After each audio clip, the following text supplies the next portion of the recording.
Chapter 7. The Eyes Have It. Read the lesson.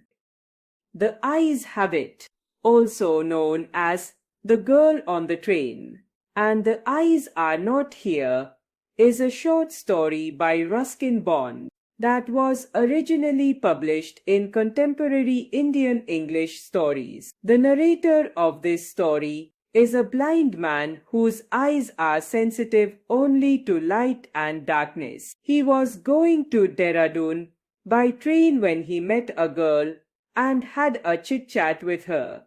It was only after she left and another passenger comes into the compartment. Then the narrator comes to know. I had the train compartment to myself, up to Rohana, when a girl got in. The couple who saw her off were probably her parents. They seemed very anxious about her comfort, and the woman gave the girl detailed instructions as to where to keep her things, when not to lean out of windows, and how to avoid speaking to strangers. They called their goodbyes, and the train pulled out of the station. As I was totally blind at the time, my eyes sensitive only to light and darkness, I was unable to tell what the girl looked like. But I knew she wore slippers from the way they slapped against her heels. It would take me some time to discover something about her looks, and perhaps I never would. But I liked the sound of her voice, and even the sound of her slippers. Are you going all the way to Dera? I asked. I must have been sitting in a dark corner because my voice startled her. She gave a little exclamation and said, I didn't know anyone else was here. Well, it often happens that people with good eyesight fail to see what is right in front of them.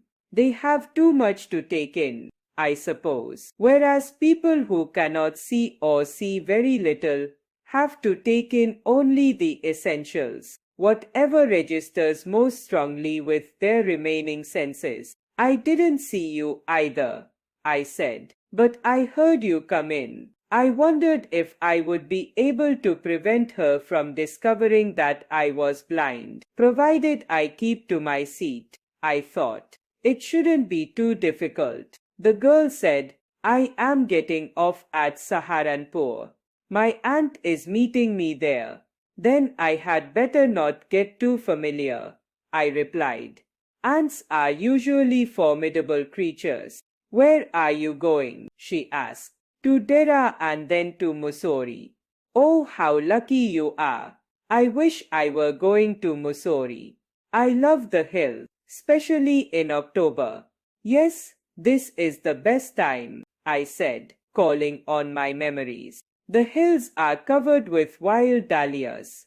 The sun is delicious, and at night you can sit in front of a log fire and drink a little brandy. Most of the tourists have gone, and the roads are quiet and almost deserted. Yes, October is the best time. She was silent. I wondered if my words had touched her, or whether she thought me a romantic fool.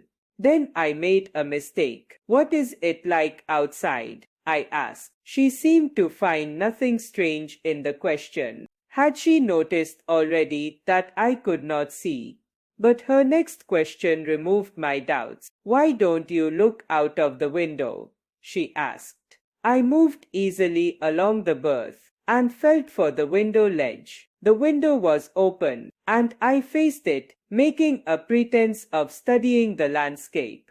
I heard the panting of the engine and the rumble of the wheels, and in my mind's eye I could see telegraph posts flashing by. Have you noticed, I ventured, that the trees seem to be moving while we seem to be standing still?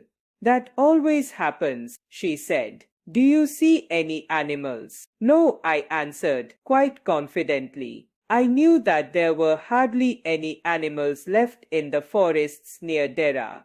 I turned the window and faced the girl, and for a while we sat in silence. You have an interesting face, I remarked. I was becoming quite daring. but it was a safe remark. Few girls can resist flattery. She laughed pleasantly, a clear, ringing laugh. It's nice to be told I have an interesting face.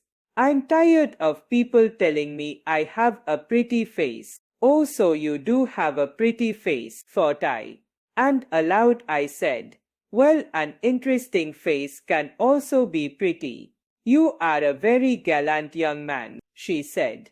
But why are you so serious? I thought then that I would try to laugh for her, but the thought of laughter only made me feel troubled and lonely. We'll soon be at your station, I said. Thank goodness it's a short journey. I can't bear to sit in a train for more than 2 or 3 hours. Yet I was prepared to sit there for almost any length of time, just to listen to her talking. Her voice had the sparkle of a mountain stream. As soon as she left the train, she would forget our brief encounter, but it would stay with me for the rest of the journey, and for some time after. The engine's whistle shrieked, the carriage wheels changed their sound and rhythm, and the girl got up and began to collect her things. I wondered if she wore her hair in a bun, or if it was plaited. Perhaps it was hanging loose over her shoulders, or was it cut very short? The train drew slowly into the station. Outside, there was the shouting of porters and vendors, and a high-pitched female voice near the carriage door. That voice must have belonged to the girl's aunt. Goodbye, the girl said. She was standing very close to me, so close that the perfume from her hair was tantalizing. I wanted to raise my hand and touch her hair, but she moved away. Only the scent of perfume still lingered where she had stood. There was some confusion in the doorway. A man, getting into the compartment, stammered an apology. Then the door banged, and the world was shut out again. I returned to my berth. The guard blew his whistle, and we moved off. Once again, I had a game to play, and a new fellow traveler. The train gathered speed. The wheels took up their song, and the carriage groaned and shook. I found the window and sat in front of it, staring into the daylight that was darkness for me. So many things were happening outside the window. It could be a fascinating game, guessing what went on out there.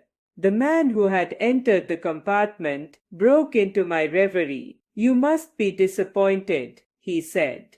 I'm not nearly as attractive a traveling companion as the one who just left. She was an interesting girl, I said. Can you tell me, did she keep her hair long or short? I don't remember, he said, sounding puzzled. It was her eyes I noticed, not her hair. She had beautiful eyes, but they were of no use to her. She was completely blind. Didn't